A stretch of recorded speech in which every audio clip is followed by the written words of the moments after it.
Do you believe that NASA successfully landed on the moon in 1969? Well, buckle your seatbelts, kiddies, because you're joining me on a one-way rocket ride to planet Truth. After the celebration and awe at the sight of Buzz Aldrin and Neil Armstrong first setting foot on the moon, other theories began to spread. Theories that paint this moon mission in an entirely different light, that perhaps they never landed on the moon that day. Are you a skeptic? Are you a believer? I'm your host, James, and today we're going to settle things once and for all. Houston, we have a problem. The circumstances of the mission make a hoax highly plausible. In the midst of a Cold War between the United States and the Soviet Union, showing who was more technologically advanced was paramount. So either side had every intention of coming out on top. For a powerful nation like the United States, this could have given the government all the motivation they needed to force results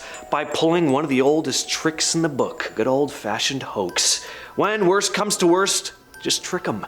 I mean, hey, sometimes desperate times call for desperate measures, right? Now, of course, there's no way we can confirm or deny this 100%, but I wanted to start with this point because now we're gonna take a look at some more specific details and sort this whole thing out once and for all. In at number 9, we have one of the most common critiques of the Apollo moon landing footage and photographs, the lack of stars. Not just lack of, actually, there are no stars to be seen, just a flat black background. Now, we've all looked up at the night sky and seen the endless cluster of stars above, especially those of us who don't live in big cities. The sky is filled with the things. So how is it that these astronauts who are all the way up in space on the surface of the moon itself didn't capture any stars in their footage? Now, you may be thinking, well, even if it is a hoax, they could have still put stars in the background,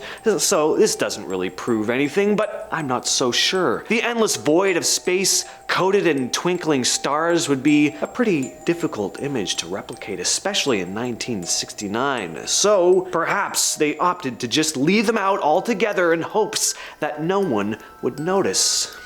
But we noticed. I noticed. Perhaps you did too. Discrepancies in the shadows. There were lots of photographs and footage taken on the moon. Of course there was. I mean, how could you not, right? And as spectacular as many people thought these images were, there were some eagle-eyed skeptics like me who noticed something odd in regards to the shadows being cast on the surface of the moon. The lengths and angles of the shadows were varied. Now, this may not sound too strange at first. This is something we observe all the time. But here on Earth, where most of us lived, we often have multiple light sources at play. We got lamps, we have lights on the ceiling, we have candles at times, salt lamps, and of course, studio lighting. I have some studio lighting shining right at my face as we speak, and all of these different sources of light create variations in shadows. But on the moon, there's only one source of light, baby. The sun. So why were the shadows not symmetrical? Well, once again, perhaps they weren't really on the moon. Maybe in the next studio over, an episode of Star Trek was being filmed, which had actually finished shooting by the time they landed on the moon, but you get my point. The waving American flag. Once Buzz Aldrin and Neil Armstrong had successfully landed on the moon, they planted the American flag into the rocky terrain. It was a glorious representation of America's first place victory in the race to space. Everybody clapped, unless you were, of course, living in the Soviet Union. Perhaps then, maybe you shed a tear. And the dreams of children across the world had finally come true. One day, maybe they too could take a trip to space, they all thought. But some skeptical viewers once again saw something fishy in the footage. Flags. Flags are known to blow in the wind. That's kind of why they're made the way they are. Things look cool when they blow gloriously in the wind. Only there's just one problem. There is no wind in the vacuum of space. So it seems odd to me that the flag would be blowing as if it were perched on a porch by a seaside town. It's been said that it was set up specifically to create the illusion of blowing in the wind, but to that I say, possibly, but possibly not. It's amazing what kinds of excuses people will make when they're caught red-handed making silly mistakes. Alright, still a firm believer in the moon landing being real? Well, let me throw another monkey wrench into your beliefs. In one famous photo taken of Buzz Aldrin, we see Neil Armstrong in the reflection of his visor. Now, any reflection is going to show exactly what's right in front of it, so why is it that there doesn't seem to be a camera in Armstrong's hands? Perhaps someone else took the picture, but it was said there were only 2 of them there. So once again, I cross my arms in disbelief, sir. This one has been apparently explained by NASA, saying that Armstrong had a camera mounted in the front of his suit, but I still don't see it. Where is the camera? Hashtag,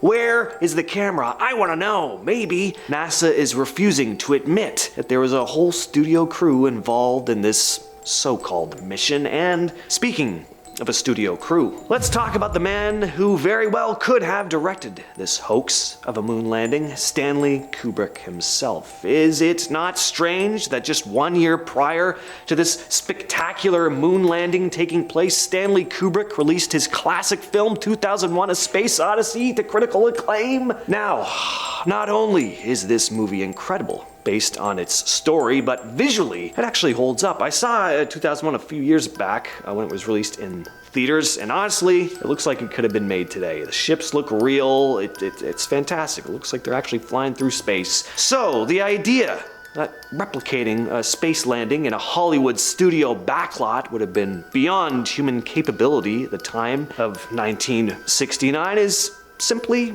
not true. It could be done. Perhaps members of NASA saw Kubrick's film. What am I saying? Of course they did. They're space freaks. Of course they went to see it. And then they made Kubrick an offer he couldn't refuse. Perhaps the moon landing is Stanley Kubrick's most controversial film, right behind A Clockwork Orange. Wouldn't surprise me. The man was a genius, and he didn't seem like the type who would run his mouth and reveal any big secrets. Speaking of film quality for a moment, though, let's talk about the quality of the photographs themselves. This was 1969. These men were in space. They were not professional photographers, they were astronauts. So why did these photographs look so high quality, almost cinematic? Some of them look like images from movies you'd see on the back of a DVD. If you don't know what a DVD is, I suppose you're too young. DVDs were movies that you could buy.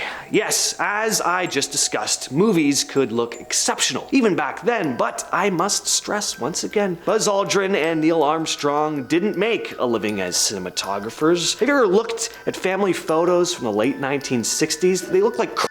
Even with the access we have to high quality cameras right on our phones today, we still get terrible pictures, and they were in space. I, for one, would not be calm and collected enough to take an amazing photograph, but if you're in a studio with Stanley Kubrick on set, you know what I'm getting at. Next up, we have similar backdrops. In a number of photos taken on this moon photo shoot, people have pointed out several instances where the backgrounds appear all too similar. It's almost as if they were filming in a studio with rather limited space at their disposal and only a certain amount of matte paintings backdrops. Now, yes, this is the moon. It's not like there's much to look at, and sure, maybe several of the pictures were, of course, taken close together, but some of them were stated to have been taken miles apart, and yet they don't appear to have been. For 2 men that had an entire moon to themselves, you'd think that the backgrounds would have looked a bit more varied. Instead, we see photos, the same hills, the same rocks. Well,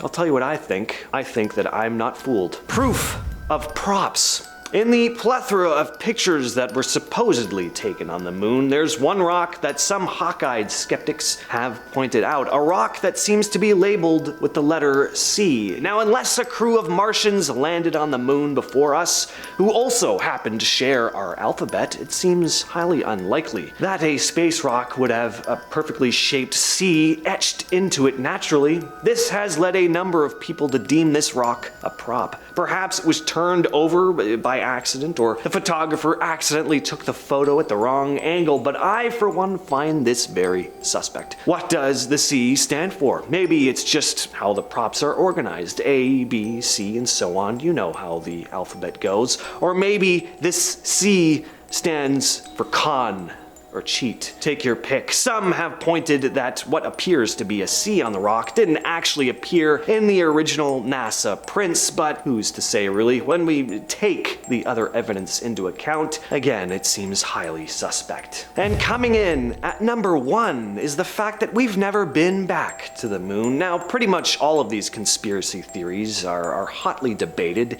if not outright debunked, or at least attempted to be debunked. But this is one that honestly does seem pretty questionable to me. NASA has stated that their attention turned to other projects. There were also geopolitical reasons for abandoning more moon landings, and sure, there's a good chance that this is indeed the case, but at the same time, like, really? The first moon landing happened in 1969, and the last was in 1970, and that's it? Just 1 year, and they were like, yep, I think we're done with all that. Is that how science works? We just look at something a few times and then ditch it completely, move on to something else? It just seems pretty bizarre that we haven't been back in over 50 years. Especially as our technology has progressed, you'd think we'd want to take another trip up there. Well, maybe we never even went in the first place.